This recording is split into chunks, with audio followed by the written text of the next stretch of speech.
상한 나의 맘 보시네. 주 나의 눈물 안에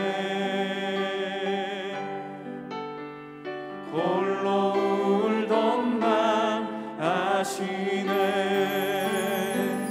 다시 한번 주 나의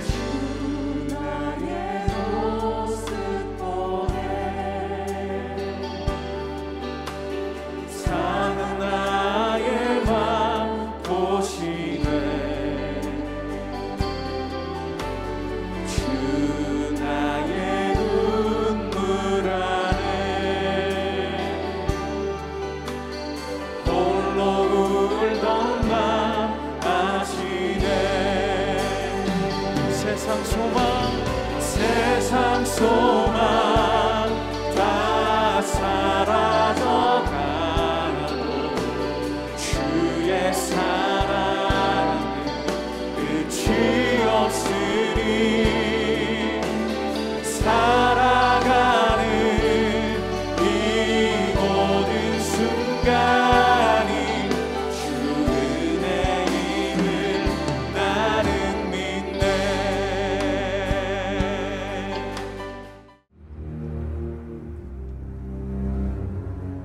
여호와 내 구원의 하나님이여, 내가 주야로 주 앞에서 부르짖었사오니 나의 기도가 주 앞에 이르게 하시며 나의 부르짖음에 주의 귀를 기울여 주소서. 물은 나의 영혼에는 재난이 가득하며 나의 생명은 수월에 가까웠사오니 나는 무덤에 내려가는 자같이 인정되고 힘없는 용사와 같으며 죽은 자 중에 던져진 바 되었으며 죽임을 당하여 무덤에 누운 자 같으니이다.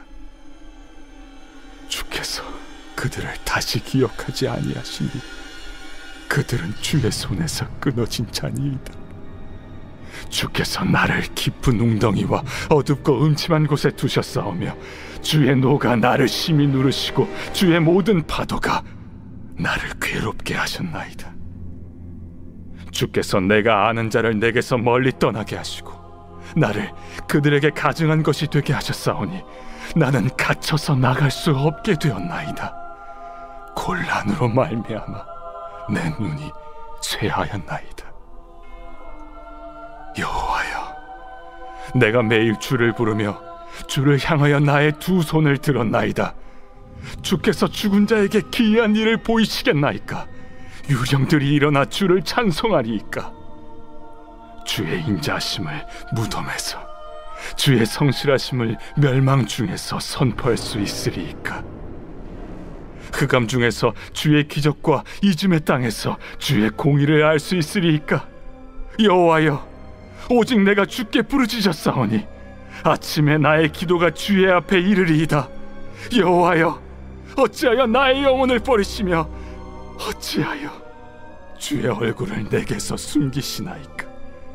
내가 어릴 적부터 고난을 당하여 죽게 되었사오며 주께서 두렵게 하실 때 당황하였나이다. 주의 진노가 내게 넘치고 주의 두려움이 나를 끊었나이다. 이런 일이 물같이 종일 나를 애우며 함께 나를 둘러쌌나이다. 주는 내게서 사랑하는 자와 친구를 멀리 떠나게 하시며 내가 아는 자를 흑암에 두셨나이다.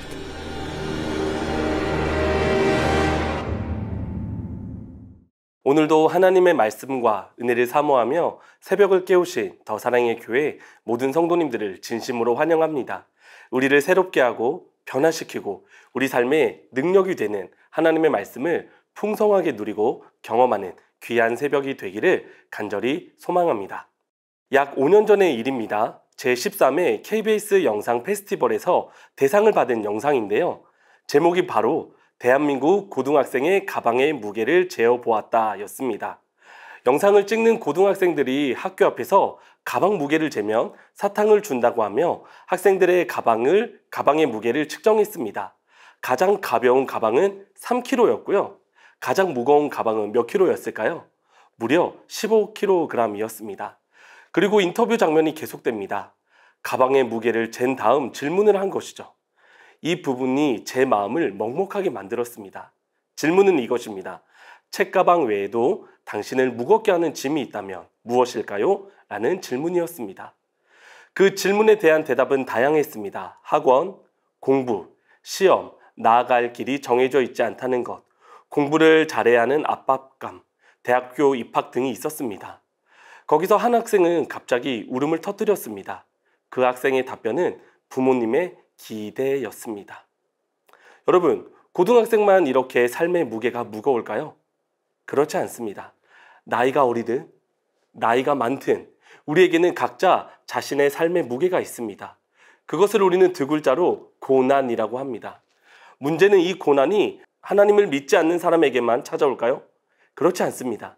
고난은 누구에게나 모두에게 찾아옵니다. 심지어 예수님을 신실하게 믿는 사람들에게도 말입니다.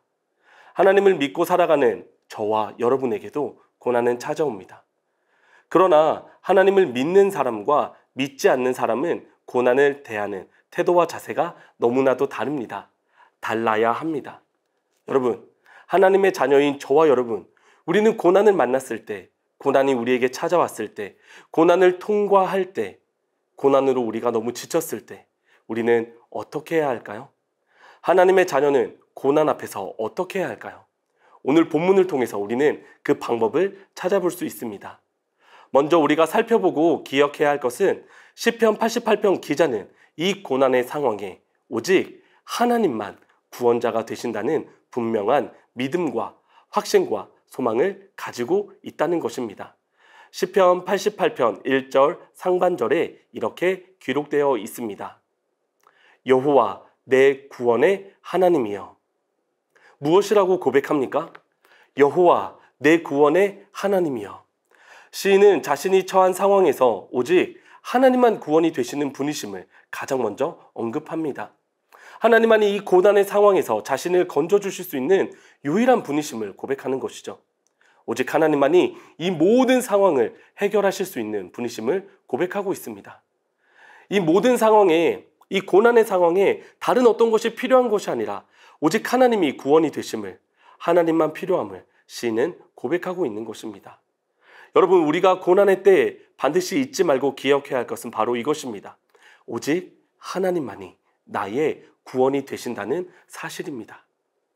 하나님이 고난을 허락하시기도 걷어가시기도, 고난을 멈추시기도, 고난을 해결하시기도 하는 분이라는 사실을 잊지 않는 것입니다. 오직 우리가 믿는 하나님이 바로 우리의 구원이 되심을 우리는 기억해야 합니다. 그러니 그런 믿음을 가진 이 시인은 행동을 어떻게 자연스럽게 이어갑니까? 바로 기도입니다. 아침과 저녁으로 그 고난의 상황 가운데 이 시편 기자가 할 수 있는 것은 바로 기도밖에 없었습니다. 그리고 자신의 기도가 하나님 앞에 이를 뿐 아니라 하나님이 자신의 부르짖음에 외치는 소리에 귀를 기울여 달라고 고백합니다. 여러분, 그렇습니다. 오늘 말씀의 결론부터 말씀드린다면 고난의 때에 하나님을 기억하십시오. 그리고 그 하나님께 여러분의 목소리로 아침마다 저녁마다 부르짖어 기도하십시오. 여러분, 우리는요, 고난의 이유와 목적, 우리는 다 알 수 없습니다. 시간이 지나면 알 수도 있습니다. 그러나 고난의 끝에 가서도, 고난이 끝난 후에도 우리는 고난의 이유에 대해서 모를 수도 있습니다. 우리가 고난의 이유와 목적을 안다고 뭐가 달라질까요? 그렇지 않습니다. 고난의 원인을 해결한다고 그 고난이 끝날까요? 그 원인을 여러분의 힘으로 해결할 수 있을까요? 여러분, 고난이라고 하는 것은 이미 우리가 어떻게 할 수 있는 영역이 아닙니다. 그러므로 고난이 우리에게 찾아왔을 때, 고난이 우리 삶에 가까이 왔을 때 우리가 할 수 있는 유일한 방법은 우리의 구원이 되시는 하나님을 기억하는 것입니다. 그리고 그분께 기도하는 것입니다. 하나님을 기억한다라고 할 때는 정말 많은 의미를 담고 있습니다. 고난을 주시는 분도 하나님이시라는 것. 그런데 그 하나님이 고난을 주시는 이유는 우리가 다 알 수 없죠. 또한 하나님이 이 고난이 우리에게 필요하기 때문에 허락하시는 것입니다. 그리고 하나님은 내가 고통스러워하고 힘들어하는 모든 것을 다 알고 계십니다. 그래서 내가 할 수 있는 일은 오직 하나, 하나님께 기도하는 것입니다. 내가 지금 얼마나 힘든지, 내가 얼마나 고통스러운지, 나에게는 하나님 말고는 다른 대안도 방법도 없다는 것을 하나님께 알아야 합니다. 그래서 오늘 본문의 시편 기자가 어떻게 합니까? 3절 이하에서 자신의 상황과 자신이 느끼는 감정 등 모든 것을 하나님 앞에 기도로 고백합니다. 하나님 앞에 자신의 슬픔을 고백합니다. 다른 누군가가 아니라 이 고난의 중심에 계신 하나님께 고난을 주시기도, 걷어가시기도, 고난을 유지시키시기도, 고난을 종결시키시기도 하실 수 있는 유일한 구원자 하나님께 자신의 슬픔을 고백합니다. 그 고백은 3절부터 9절 상반절까지 이어집니다. 시인의 영혼에는 재난이 가득합니다. 고난으로 자신의 삶이 가득 차 있다는 것이죠. 그리고 자신의 생명이 수월에 가까워졌다고 합니다. 자신의 삶에 가득 찬 고난으로 인해 하루하루 죽음에 자신의 삶이 가까워져 간다고 고백합니다. 여기서 더 나아가 이제는 회복할 가능성이 없는 사람으로 자신을 표현하고 있습니다. 힘없는 용사처럼, 무덤에 내려가는 자처럼 말입니다. 더 나아가 이제는 죽임을 당하여 무덤에 누운 자 같다고 말합니다. 이것은 자연적으로 때가 되어서 죽는 것이 아니라 고난이 자신의 삶을 두르고 있고 그것이 자신의 삶을 죽음으로 가까이 가져가 죽임을 당할 그 순간, 그 앞에 와 있다는 의미입니다. 여기서 끝나지 않습니다. 이 시편 기자는 이 모든 어렵고 힘든 상황을 하나님이 주셨다라고 말합니다. 또한 고난으로만 자신이 힘든 것이 아니라 이 고난으로 인해 자신의 주변 사람들도 다 떠나갔다고 말합니다. 정말 철저하게, 완벽하게 고난 속에서 비참한 자신의 모습을 하나님 앞에 고백하고 있습니다. 그런데 여러분, 이 시편 기자의 진짜 의도는 무엇일까요? 왜 굳이 이렇게까지 하나님 앞에 자신의 상황을 처절하게 다 표현하는 것일까요? 우리는 일반적인 모습을 한번 살펴볼 수 있을 것 같습니다. 여러분, 혹시 주변에서 누가 힘들다라는 이야기를 들어본 적이 있으십니까? 나 못하겠어. 이건 진짜 아니야. 죽겠다니까? 여러분, 이 말은 무엇을 의미할까요? 나 너무 힘드니까 위로해줘. 나 진짜 너무 힘들어. 나 너무 고생하고 있지? 그래도 나 잘 견디고 있지? 나 좀 도와줘. 라는 의미입니다. 이 시편 기자는 구원의 하나님께 자신의 상황을, 그리고 그 상황으로 인한 자신의 상태를 처절하게 하나님께 아뢰며 부르짖으며 하나님께 구해달라고, 살려달라고 외치고 있는 것입니다. 여러분, 고난의 때에 하나님을 기억하십시오.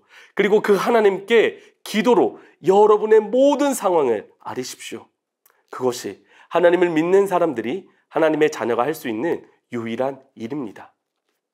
하나님을 기억할 뿐만 아니라 하나님께 우리의 모든 상황과 현실을 아뢰다면 한 번, 두 번 기도로 끝나는 것이 아니라 우리는 고난의 때에 인내하며 계속해서 하나님께 기도해야 합니다. 시편 88편 9절 하반절에 이렇게 기록되어 있습니다. 여호와여, 내가 매일 주를 부르며 주를 향하여 나의 두 손을 들었나이다. 그리고 또한 우리는 시편 88편 13절에서 시편 기자의 고백을 살펴볼 수 있습니다.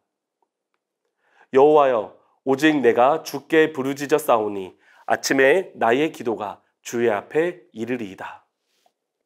여러분, 이 시편 기자는 고난의 때에 한 번, 두 번 기도하고 끝나지 않았음을 보여주고 있습니다. 고난의 때에 너무나도 쉽지 않겠지만 우리는 매일 주를 부르며 기도해야 합니다. 여러분의 아픔을 그대로, 여러분의 슬픔을 그대로, 여러분의 고통을 그대로 하나님께 아뢰십시오. 그러면 우리의 구원이 되신 살아계신 하나님이 우리의 기도를 들으실 것입니다. 아멘. 그러나 우리가 이 상황에 오해해서는 안 되는 것이 있습니다. 시편 기자가 이렇게 기도했더니 그 문제가 즉각 해결되었더라. 그 문제가 1년 안에 해결되었더라. 이런 구절은 우리가 성경에서 전혀 찾아볼 수 없습니다. 그러나 우리가 추측할 수 있는 것은 이 시편 기자는 그 다음 날에도 또 그 다음 날에도 여전히 고통 가운데, 고난 가운데 있었겠지만 그럼에도 불구하고 구원이신 하나님을 믿고 인내하며 끝까지 기도했을 것입니다. 우리가 한 번쯤 들어보았던, 또한 잘 알고 있는 보네포 목사님은 이 시편과 또한 다른 비탄의 시편들을 보며 우리가 기억해야 할 것에 대해서 이렇게 말했습니다. 가장 깊은 절망 속에서도 하나님만은 듣는 분으로 남아 계신다. 여러분, 그렇습니다. 우리가 가장 깊은 절망을 경험하고 통과할 그때에도 하나님만은 우리의 기도를 듣는 분으로 남아 계십니다. 우리의 기도를 듣고 계십니다. 우리의 고통을 다 알고 우리의 모든 것을 주목하여 보고 계십니다. 여러분, 예수님을 생각해 볼까요? 예수님이 십자가에 달리기 전 극심한 고통, 고난 가운데 어떻게 하셨습니까? 똑같은 내용으로 3번이나 기도하십니다. 십자가 고난을 앞두고 예수님도 우리와 같은 사람으로 고난을 맞이하셨습니다. 예수님은 하나님께 기도하셨습니다. 그리고 자신의 힘든 일, 자신의 마음을 하나님께 다 기도하셨습니다. 한 번 기도한 것으로 끝난 것이 아니라 3번이나 기도하신 것입니다. 사실 예수님은 항상 습관을 따라 기도하셨습니다. 그리고 그 기도의 결과는 무엇입니까? 고난이 해결되었습니까? 십자가의 고난이 잘 지나갔습니까? 아닙니다. 하나님의 뜻과 하나님의 계획대로 예수님은 십자가에 달려 죽으셨습니다. 하나님의 뜻과 계획대로 우리와 하나님 사이의 다리, 우리의 죄를 해결해 주시는 유일한 분, 예수님은 우리의 구원이 되셨습니다. 하나님의 뜻과 계획대로 진행된 것입니다. 우리의 삶도 마찬가지입니다. 우리에게 구원이 되시고 우리에게 가장 선하시고 좋으신 하나님께서는 하나님의 완벽하고 대단하고 엄청난 뜻대로 행하실 것입니다. 이 고난의 상황에 우리가 할 수 있는 것은 하나님을 믿고 신뢰하며 하나님께 기도하는 것입니다. 인내로 끝까지 기도하는 것입니다. 그렇게 할 때 우리는 고난의 때 고난을 낭비하지 않고 고난 가운데서도 하나님 앞으로 더 가까이 가며 흔들리지 않는 믿음으로 살아갈 수 있을 것입니다. 오늘 우리에게 주신 말씀을 기억하며 기도 제목을 읽고 함께 기도하도록 하겠습니다. 고난의 이유와 목적, 고난으로 인한 나의 상황에만 집중하는 것이 아니라 하나님이 어떤 분이신지를 기억하며 하나님께 기도하는 내가 되게 하소서. 고난의 상황이 계속된다라고 할지라도 계속해서 끈질기게 기도함으로 모든 어려움을 넉넉히 이기게 하옵소서. 고난을 통해 하나님께 더 가까이 나아가며 하나님과 더 친밀해지는 은혜로 버티고 견디게 하옵소서. 이어서 8월 6일부터 26일까지 매주 토요일 4주 동안 랜선 해외 선교가 진행됩니다. 다음에 기도 제목을 읽고 함께 기도하도록 하겠습니다. 선교지와 팀원, 담당 교역자 모두에게 하나됨의 은혜를 더하여 주소서. 동일한 하나님의 은혜가 흐르게 하시며 모든 팀원들과 선교지 간에 원활한 커뮤니케이션이 이루어지도록 인도하여 주소서. 모든 팀원들이 예수님의 마음을 갖고 선교에 임하게 하시고 성령의 충만함과 기도의 영을 주셔서 하나님의 강력한 능력을 경험하게 하소서. 8월 6일 해외 선교 파송 예배부터 4주 동안 토요일마다 진행되는데 파송 예배가 은혜 가운데 잘 준비되게 하시고 랜선 선교를 준비하는 선교사님들에게 체력과 영력을 허락하소서.